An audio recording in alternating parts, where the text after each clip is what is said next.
Então, olá pessoal! Hoje a gente vai falar sobre teias alimentares e qual que é a importância dessa para o equilíbrio ecológico.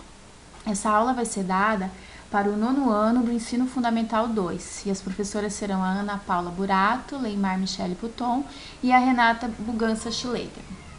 Então, quais serão os objetivos dessa nossa aula? Primeiro, seria compreender a definição de cadeia trófica e a importância das interações entre os seres vivos neste processo. Também seria importante diferenciar, então, o que são produtores, consumidores e decompositores numa cadeia alimentar e, posteriormente, numa teia alimentar. E reconhecer a importância, então, da preservação de espécies da fauna e flora para manter o equilíbrio no ecossistema. E também permitir que os alunos possam, então, refletir sobre quais são as maneiras de diminuir a interferência humana no meio ambiente.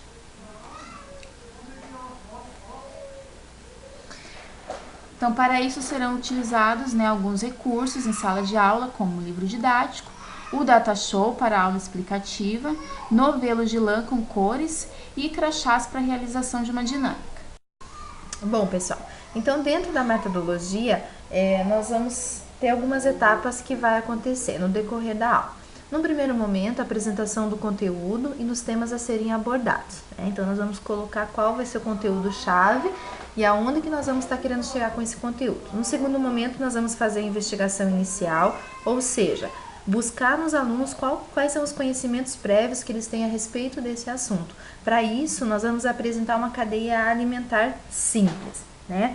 Lembrando que essa cadeia alimentar, pelo fato dela ter a transferência de energia unidirecional, né, ela fica mais fácil de ter a compreensão. No terceiro momento, a aula vai ser expositiva, nós vamos utilizar, então, para isso, o uso de slides com o data show e também o livro didático dos alunos para aprofundamento do conteúdo. A partir disso, nós vamos solicitar os alunos para a próxima aula, que tragam um resumo sobre o que foi aprendido na aula de hoje. Então, assim, nós vamos começar um pouquinho apresentando dentro da cadeia alimentar, né, nós precisamos compreender e entender que a maioria dos animais, eles conseguem sobreviver no meio que eles estão, no meio que eles vivem, por causa da energia. E da onde que vem essa energia? Essa energia, ela vem a partir dos alimentos que eles comem, que eles consomem, né? Então, através disso, o seu corpo consegue ter a capacidade de executar todas as funções necessárias para a sua sobrevivência. Então, e como que se dá a transferência dessa energia? Através de uma cadeia alimentar, né? Por isso que a gente usa geralmente as setas para indicar para qual caminho, qual tem sido a direção da transferência dessa energia. Então, para começar então a aula, nós precisamos levar nossos alunos a entender o que são então as partes que compõem essa cadeia alimentar. Que são constituídas de produtores, que são aqueles seres que fabricam o seu próprio alimento através da fotossíntese. Então, aqui nós temos as plantas, os vegetais, sejam elas terrestres ou aquáticas, né? Elas sempre vão ser os produtores da cadeia alimentar. Temos também os consumidores, os animais que têm energia comendo as plantas, né, que são os produtores, ou outros animais. Eles não realizam a fotossíntese, sendo então incapazes de fabricar o seu próprio alimento. Então, eles precisam de outros mecanismos para obter essa energia nos alimentos. E os decompositores, que apesar da sua importância, eles nem sempre são muito fáceis de serem observados, porque eles são microscópicos em sua grande maioria, né? A constatação de que a sua presença, então, não é uma tarefa fácil, por isso que algumas cadeias só colocam lá decompositores e não colocam figuras e ilustrações a respeito disso. Aqui nós temos, então, um exemplo de cadeia alimentar, né, dentro dos seus níveis tróficos, que seria a posição que esse organismo ocupa dentro da cadeia, né? Então, aqui nós temos os vegetais, no caso aqui a árvore, né? Nós temos a minhoca, o passarinho, o cogumelo. Aqui o cogumelo está representando os fungos, né, do reino fungi, que são os decompositores, que vão fazer, então, aquela parte que acabamos de relatar anteriormente, que não é tão vista dentro dessa cadeia, né? Então, o pássaro vai se alimentar da minhoca e assim por diante. Nós vamos explicar melhor para compreender agora com a professora Michele a teia alimentar. Então, o que seria uma teia alimentar? A gente acabou de ver o que seria uma cadeia alimentar. Então, nas teias alimentares, um mesmo animal ele vai poder ocupar diferentes papéis. Antes a gente viu que na cadeia alimentar seguia uma ordem, né? Tinha plantinha, daí um animal se alimenta da plantinha, o outro animal se alimenta daquele animal e assim consequentemente. Na teia alimentar, alguns outros animais eles vão se interligar, como se fosse uma teia de aranha, realmente. Por quê? Porque às vezes um mesmo animal ele vai poder se alimentar de várias espécies de animais. Então, a cadeia alimentar ela é linear, né? Simples e com transferência unidirecional de energia. Já a teia alimentar, ela já não vai mais ser linear, né? Ela é mais complexa. Então, vai ocorrer mais transferência de energia em várias direções. Então, a posição trófica de determinados organismos numa teia alimentar, ela pode ser variável. O que nunca vai mudar é o papel de plantas, eles vão ser sempre produtores, né? Todos os produtores e consumidores estão ligados aos decompositores que permitem então a reciclagem da matéria orgânica no ambiente. Aqui a gente tem então um exemplo, tá, de uma imagem. E aqui a gente vai poder ver o quê? Que nós temos então os produtores, né, árvore, verduras, gramíneas, né, assim como o milho, trigo também. E quem vão ser então os consumidores desses produtores? Esses consumidores a gente vai chamar então de consumidores primários, né, ou de primeira ordem. Então a zebra, ela se alimenta do quê, né? De verdura, de grama. Então ela é um consumidor primário. Porém, quem que vai comer a zebra? A gente tem então a onça come a zebra. Aqui ela seria então um consumidor de segunda ordem, mas a gente pode ver que nessa nossa imagem ela é um consumidor de terceira ordem. Por quê? A gente já vai chegar lá. Então aqui no consumidor de primeira ordem a gente verifica também o quê? Tem o coelho, que vai comer as verduras, tem o ratinho, né, que vai comer as sementinhas. Então quem que vai comer o coelho? Nós temos aqui então a cobra, a coruja, a raposa também vai comer o rato. E quem que come a coruja? Quem que come a raposa? Então aqui a gente tem o gavião. O gavião ele vai se alimentar da raposa, como ele também se alimenta da coruja, como ele também come a cobra. Então a gente vê um processo de várias setas se interligando.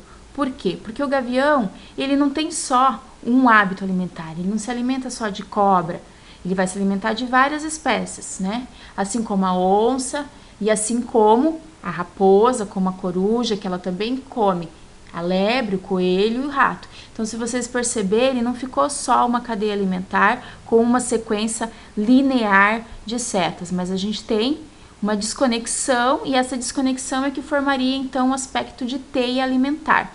E ao final aqui nós teríamos então quem? Os decompositores. Bom, então qual é a importância da cadeia alimentar, da teia alimentar para o ecossistema?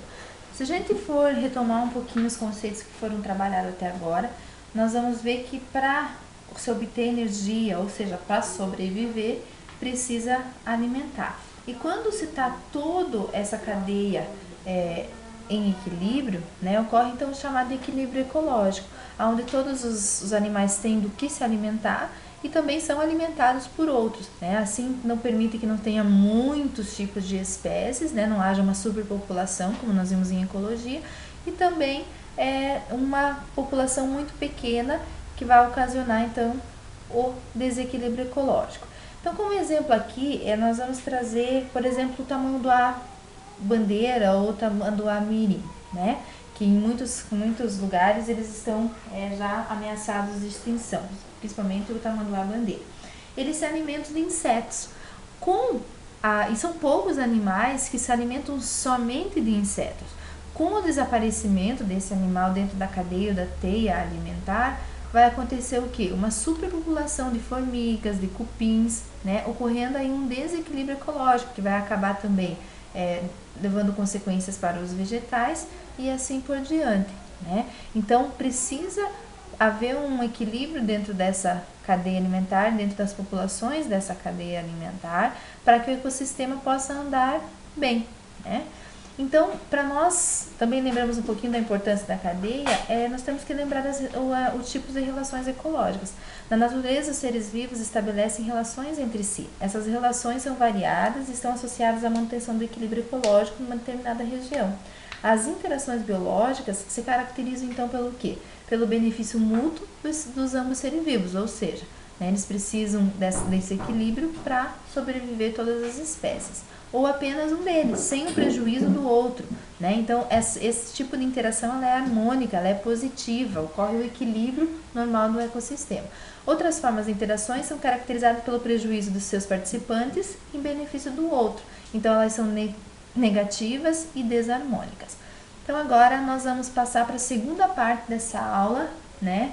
Que deixaria de ser um pouco teórica para ter algo diferenciado. Então, agora nesse momento, a gente iria fazer uma dinâmica com os alunos, né? É uma brincadeira para poder fazer eles, então, repensarem melhor o significado, então, de teia alimentar e para eles poderem, então, terem uma visão também melhor de como que se dá essa teia alimentar. Então, para isso, a gente iria fazer uma brincadeira que iria utilizar, então, crachás, tá?